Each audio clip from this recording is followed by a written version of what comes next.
Quantum flamingos and naturally they are related to our Substitute of elephant milk is the difference between a plant, the Middle Eastern and the treat running gold depending on the kind of a giant. Even the origin origin in South America, this is good. This is very, very good for world deforestation. And next one, we have a plant when it's cooked up.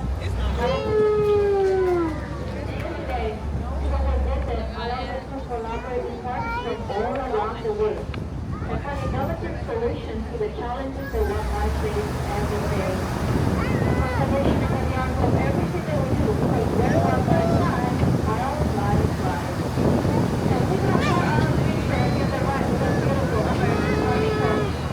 And what's beautiful is the six species of flamingos. And it looks like you see the flamingos are locally extinct from the state of Florida since the 19th century. It is not only for their feathers and for their skin. And then last summer, we celebrated our birth again. So it's official, 2024 flamingos are back to the state of Florida. Let's go for the flamingos! Now, with the being of the Wild Forest, remember people are like personal belongings and all belonging to us the whole time. Sometimes we get very close to a different number of friends with vehicles as well. If you want to step up, that's perfectly fine for me. Just make sure you always have the way the whole time and put your feet on the ground. That's about 6 to 2 days. Bobby's gonna hear about this one. Better upshift in the water. Because when people think about zoos, they normally think about animals. But this is not the case. Here, the San Diego Zoo take extra care plants too. Plants, especially trees, are very, very important for our ecosystem because they absorb carbon dioxide and they release oxygen. So we have trees in our environment, and all of them are invasive species. At the end of the tour, African rock, I'm going to show you a plant that is going to extinct from the wild since 1916. But look at this beautiful lush greenery around us. This is supposed to give us an experience of visiting an Asian rainforest and feel like come to the animals that live with us. Now, I'm going to stop right here at the wall. We'll try to start off with one of them. This is the one of our Hawaiian tigers. We have 3 males here, the two brothers, Connor, Sita, and Barani. If they're active right now. Okay, I don't see one of them next to them, walking around next to the wall, and then the brother is looking on top of the rock. So I'm going to slowly tell about everyone in the field. But our 3 tigers are part of a species survival plan. It's kind of a very natural wildlife to help us to coordinate the matches for healthy health. So without genetic diversity, we see more energy output for disease. So it's very, very important to keep track of the family trees of all wildlife. We have 6 species of tigers living in different areas today, and 3 are already completely extinct. Fortunately, but only 4,000 tigers are left in the wild, and 150 of them are Hawaiian tigers. Very sad. And they're all threatened by habitat destruction and poaching. But I'm glad we were able to see Connor and Duran. Let's continue our video place where the African savanna meets the African forest. Both African savanna and African forest are conservation officers at the zoo. And we are about to see the habitat of one of the most dangerous animals in Africa, the hippos. Hippos are built for life underwater with their eyes, nostrils, and ear on top of the head. They can still see within here whether it's at the body underwater. They can spend up to 16 hours submerged, and that helps them to circulate their body temperature and protect themselves from the heat of the African sun. Right here at the zoo, we have a mom and a daughter, Punani and Ashley. Actually, a couple of months ago was Punani's birthday. She just turned 40 years old. And then at the end of September, we got a new hippo. Her name is Guadalupe. She's 24 years old. So she's sitting here today, near roommate. I can see one of them out here from the window. And they're so dense and normally they don't float. They actually walk around along the riverbed.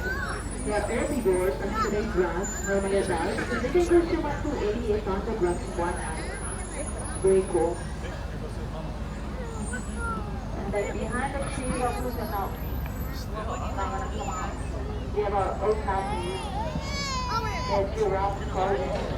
Here. You can't, or I'm gonna go put you with Dada.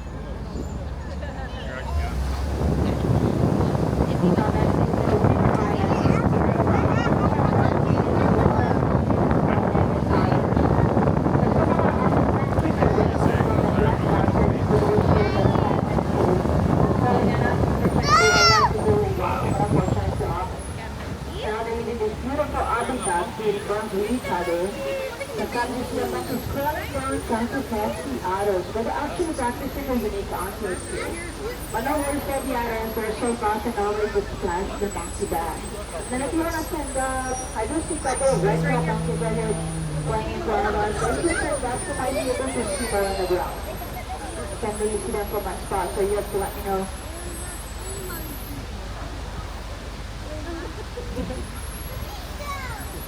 Very cute.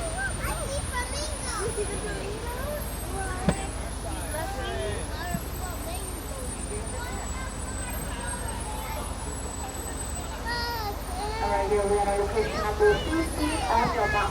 If you don't have your paper map, it's okay.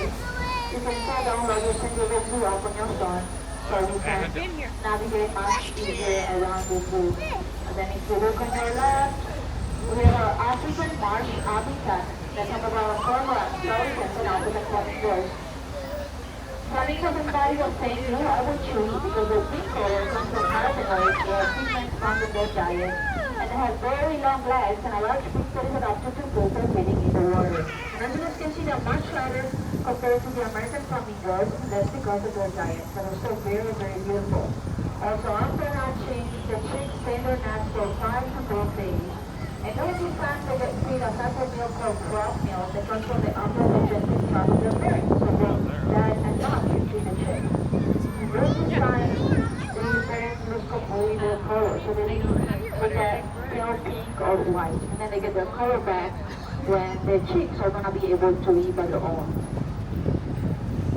Then on the left and top of the hill, we have our zoo hospital. This is where we take care of our animals and while we go back to our surgery.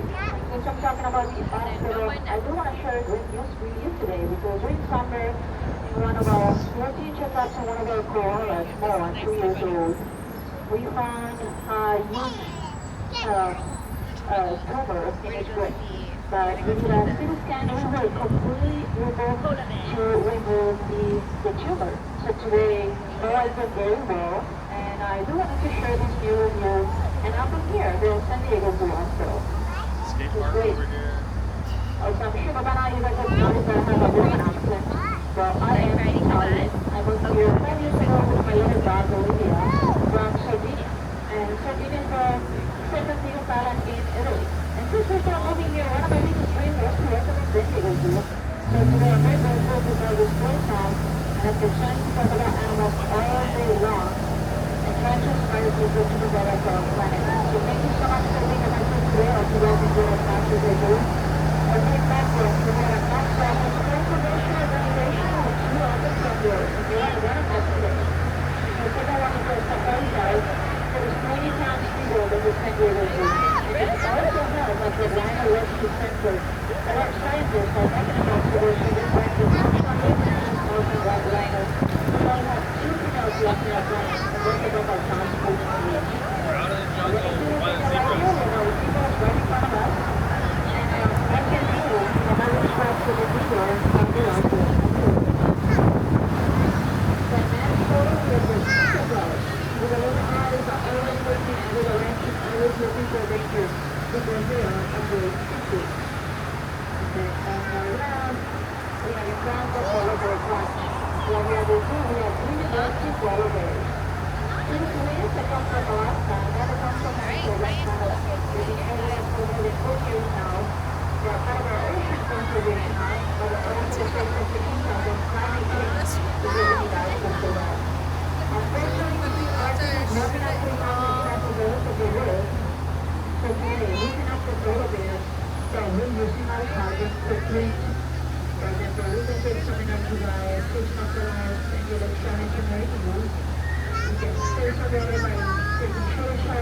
stand on their hind quarters and reach their toes. Also, they can reach muscle their legs without breaking water. They get the water intake from the platform. Now let's place on your, push on your legs up a little bit. I can really tuck in here next to the cage. I'm going to go very, very slow. You like that? Next to the cage, right there. Oh, I see it. I see it. That's one of my motivators. Yay! Yeah. Great.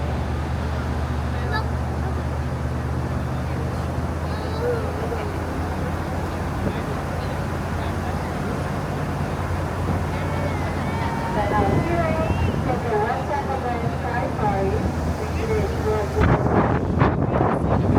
and you have a beautiful view of Verify. That would have been nice. And I want those to be obvious of a very nice they can start with the names. Puma, Cougar, Foxtrot, Mountain Lion. They have relevant employees because historically they have the most extensive distribution of anime terrestrial mammals. Northern Canada to South America is a very considerate producer and the production is running at the bottom of the habitat.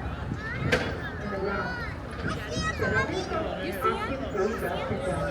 By the time you'll see them in the afternoon. Here comes And City. then the video, two females that share the habitat and are by the social feature. So you see male and female together only during breeding season. Look at that, really good.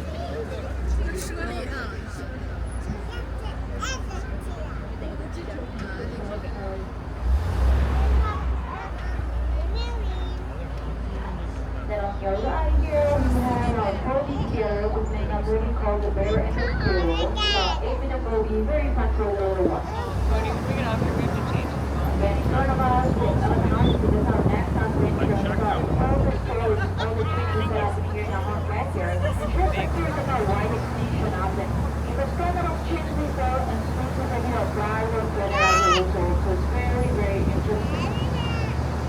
And on the left here, we have the carnivore plant habitat and the Borneo's habitat. So everything that you see, they use probably use actually to build about Borneo's. They're very, very important for our ecosystem because they support biodiversity. Recent battlefield is transferring stolen from one colony to the other. Facilitated introduction of development and fundamental development. Now what I'm talking here, look at the left. So see the picture, look like we get it. Those are African rock spiders. They are really basically elephants. Elephants race. So the creature weighs 5 to 10 pounds. That literally can stand up for a solid 10,000 pounds. And now let's see if I don't know if this is this one right here. It looks like a little vampire. They develop sympathized as part of the population of America. If you look at the conditions with all of this coverage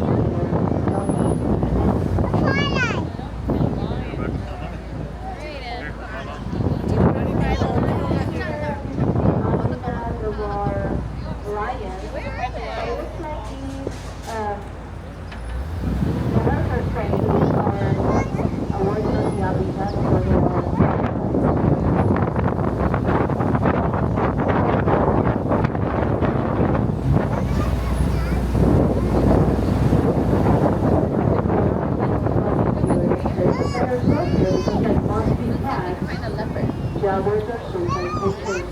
Discover Amazon conservation office in the whole company here in the multiple house. And jaguars are the smallest compared to the other and the strongest by force, and for that reason they're using the game for actually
From the very large to the very small, every creature is important here this zoo. So look on your right, there's beautiful birds. These are Nicobar pigeons from the Nicobar Island in India. They're the gorgeous relatives to the extinct dodo. Look at the beautiful colors. Purple, green, and blue. Beautiful.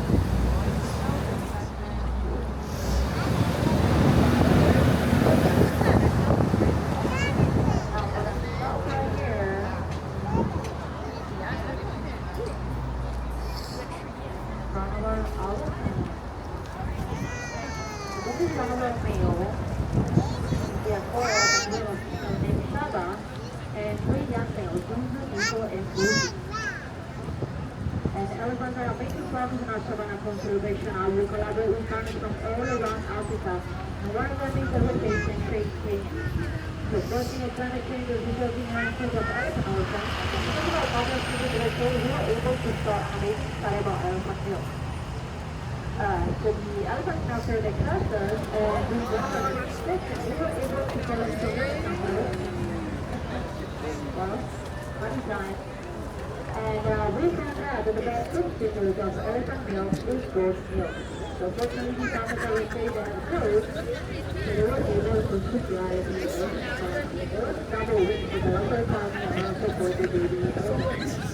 Thanks to working for the show. Maybe he drank coffee. Here. I see the two brothers.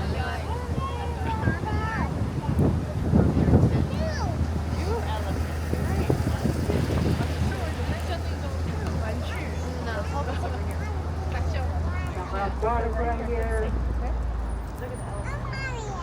So elephants spend 16 to 18 hours per day eating, and they can eat up to 200 pounds of food in one day.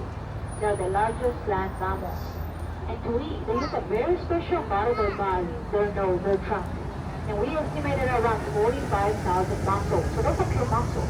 They use it to pick up food, to play, and also to drink water. They can drink up to 2 gallons of water at a time, and then water instead of mouth. Very cool. You guys know how to tell the difference between an Asian elephant and an African elephant. The ears, correct. The African elephants have very large ears, the same shape of the African continent. Asian elephants have very tiny little ears. But there is another difference, very tusk. Tusks are visible for male and female African elephants. On Asian elephants are visible in the male, but are dainty little thing in the female. So those are the two main differences. So what do you guys think? That's an African elephant or an Asian elephant? African. We only have African elephants here. This is very cute. And this one right here, this is Zunzu. And I do recognize him because he was born with only one tusk. And on your left here, we have our butterfly conservation labs. This is where larva by larva, we are trying to save our Echinochetus butterfly. In December 2017, we did our first release in the wild, and we visited 40 flowers containing 700 larvae in spring flowering. Can you guys see the dromedary camels from here? So they're right in the back, on the other side of the habitat. But if you guys can see them, I'm going to talk a little bit about them. They're from the Middle East and North of Africa, and they only have one hump. And that hump is our fat reserve. They can be metabolized into water and energy for the water into their scars. They can withstand extreme temperature and conditions, and they live in very arid environments such as deserts. And right here, there's we have two females that share the habitat with two donkeys, their roommates. So from back here, you can see them. Here's a look. And our next is one of our very special birds for Southwest conservation. This is our California Condor. California Condors are nature's garbage collectors. They also take care of the animals and wants. They keep our habitat clean and the food that is for others. Now we have a lost them. At one point in the age, we only had 22 condors living in the wild. So one day, we decided to gather them and bring them to the safari park, where our welfare specialists found an amazing habitat where they can hatch their eggs and grow their chicks onion strong before releasing them in the wild. Since then, our condor team has hatched more than 200 condors We produced in the world more than 100, mostly Central California, Utah, and Arizona. We also established them in Mexico, where they were missing for over 50 years. So from less than 22 condos living in the world in the 80s, today we're more than 500 condos alive. That's an amazing story for conservation research. Also, the condo has two roommates, two raiders that share the habitat. And that's because condors don't have a very good sense of smell. So when the welfare specialists put food inside the habitat, condors are gonna be, raiders are gonna be the first ones that's gonna eat. And then the condor will know that there's food inside. And so they have a symbiotic relationship, and this is how it works also in the wild. The condors are the breeders.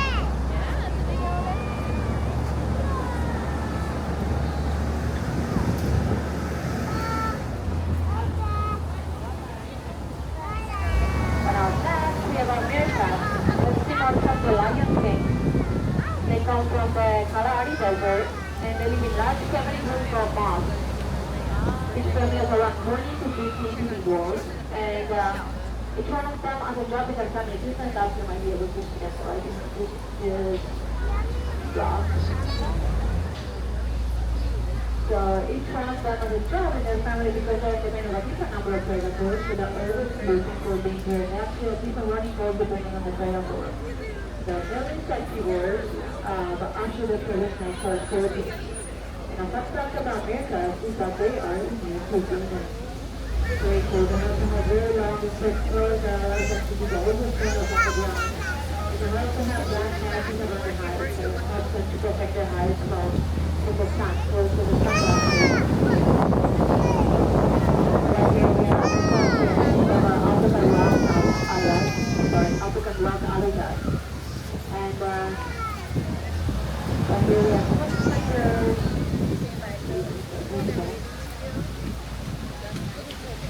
And yeah, there's like good stickers up at the rock.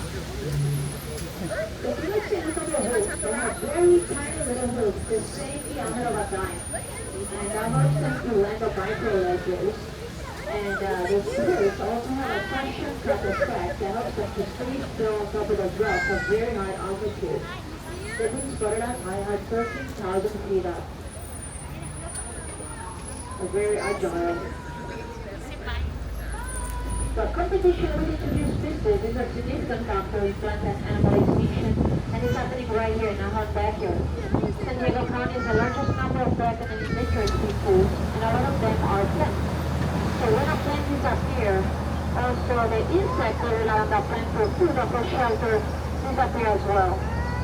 In the mid-90s, we had more than 1 billion of monarch butterflies, and today we have less than 5% of them. That's because of habitat loss. Milkweed is the only plant with monarch butterflies that are eggs.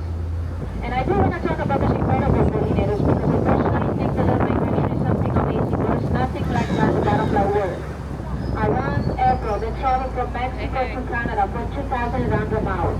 And they do that for 4 generations. So along the way, they stop, they breed, and they die. And the next generation will continue their journey until they reach Canada. And then once in Canada, a second generation of butterflies burn. And around mid-August, they will do the trip back to Mexico without breeding and dying. So one-way trip, just like butterflies, for 2,000 miles.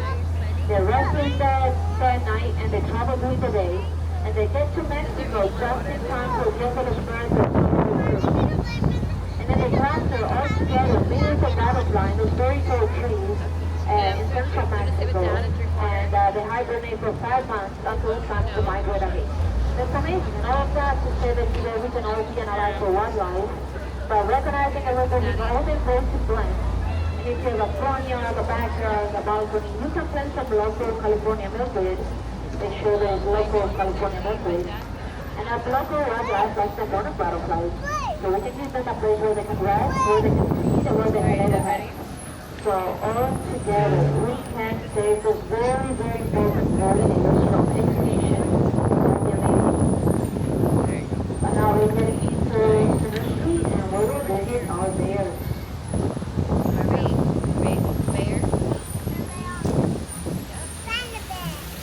Right here, just right now, we have Alba. So all that is our Indian bear. Oops. they're from South America, and they also have spectacle bears. You know, so the first spectacle goes to look at the white hair around the eyes, looks like they wear eyeglasses. And I think that's really actually that loyal. That means that they live on top of the trees where they're the presidents where they actually got all day long. And they also love eating fruit. Actually, they're eating up these very important role for technology because while they eat fruit, they eventually expel the seeds with their teeth while they walk around distances. So they are in charge of the next generation of this tree. It's very, very important for our ecosystem. She's been an amazing ambassador here at the zoo. She gave us a great house. Last time was in December 22. She had 2 dreams with children that we're going to see at the end of December Street.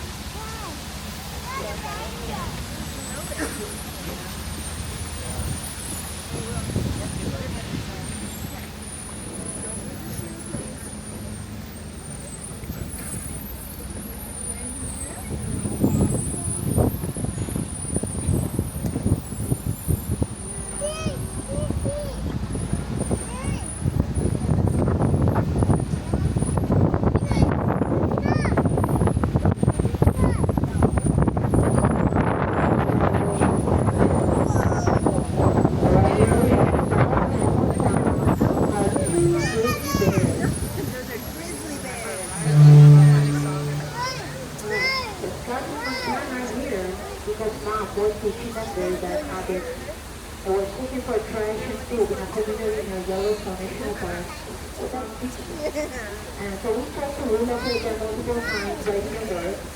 So mom went to another zoo, and fortunately we were able to give them a home here together at the temple visit. But this is why we should never feed and interact with wildlife. It can be very dangerous for us and for them as well. This is what happens. They end up going to the zoo, or sex stories, they put us down because they are too close to people. So please, if you're camping in a bird territory, always make sure you put away your food and you properly dispose your food. Very, very important.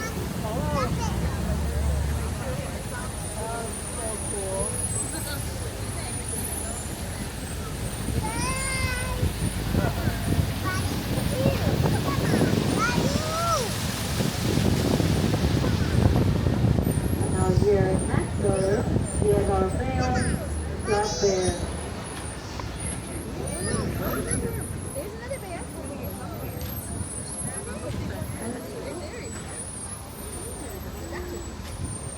So black bears are from India. And those big bears love freeze bars. Termites are actually their favorite. And I don't know if you can look at their mouth. With their lips, they can almost form a straw where they can swim up all the insects that they can find. And at the same time, they can open up and close their nostrils so the insects will know their territory. They're also very fierce animals. They are, I think, the only bears that they can fight against a tiger and with a fight. I don't know if you guys recognize it, but that's Baloo from the Jungle Book. And we have a male and a female here at the zoo. The female lives next to Haiba. And they're separate because they are solitary creatures. So that means that in the wild, male and female stay together only during the season.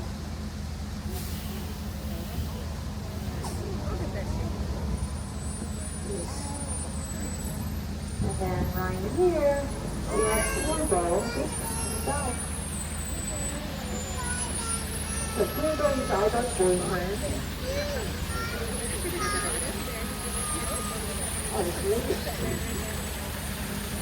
He is separate from Alba because Indian bears are solitary creatures.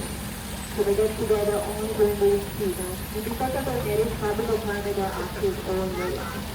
There are lots of children here.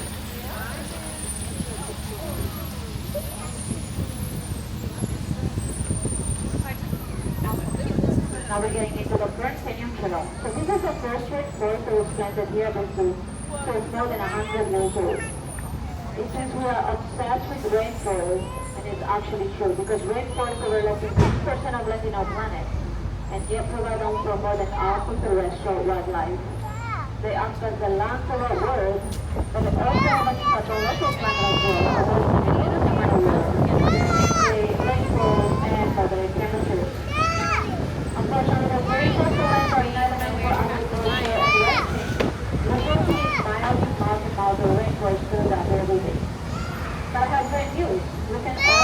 together helps the rainforest by making conscious choices every time that we go groceries or every time we go to the store.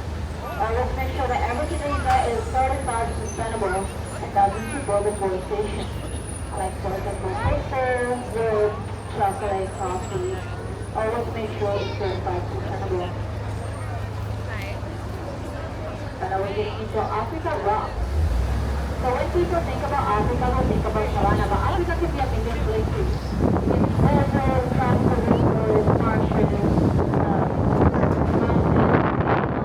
and big rocks. Now we are about to see an animal.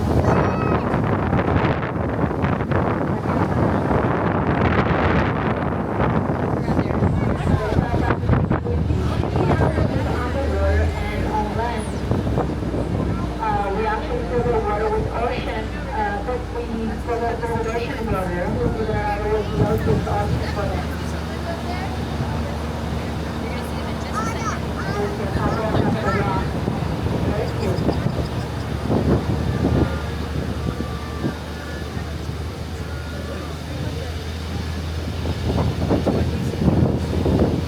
That's an extractive challenge that we don't have to face. Because there is a market for the guano. The guano is a food. It's very rich in nitrogen, so it's a very good fertilizer. The only problem is that people use the guano as a nesting straw and also use it as proteins from high temperatures and from predators. So we are collaborating with an organization in South Africa to create artificial nests. They will remove all the missing guano so we can have our baby birds to grow healthy and strong in the wild. And right here on the side, we have our lemurs from Madagascar. This will be a 5 different species of lemurs. And next one, we have the burger monkeys. I know that this is not a great news, so we encourage you to come back after this year and reconcile Africa jobs. So you can have a further look at all the amazing African species. We also have the baboons and the leopards.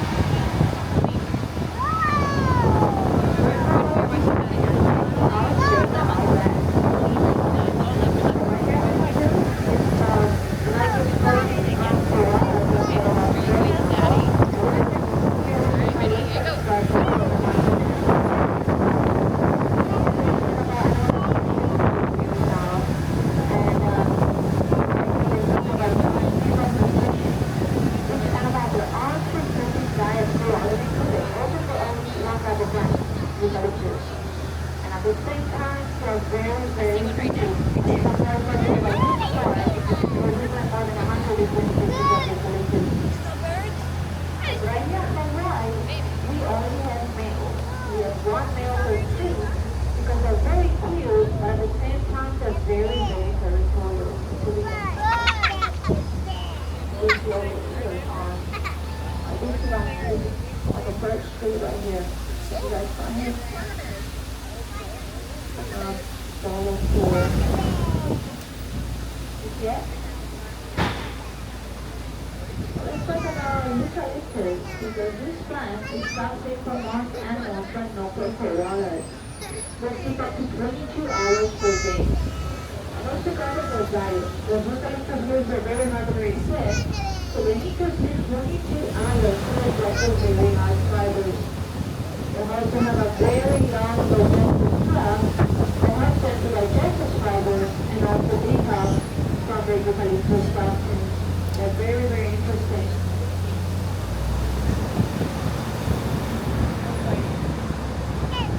So I don't know if you guys remember, right at the beginning of this video I mentioned that here this country has been extinct from the world since 1960.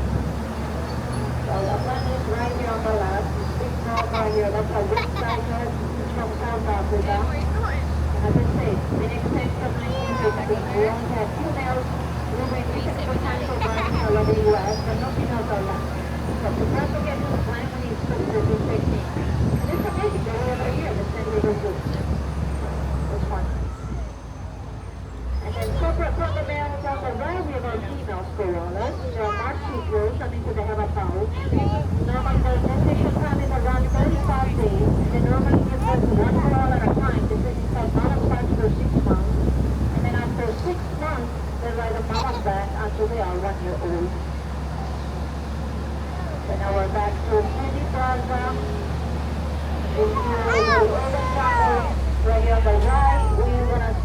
the giraffes, the rhinos, the cheetah, African porcupines, and the koalas.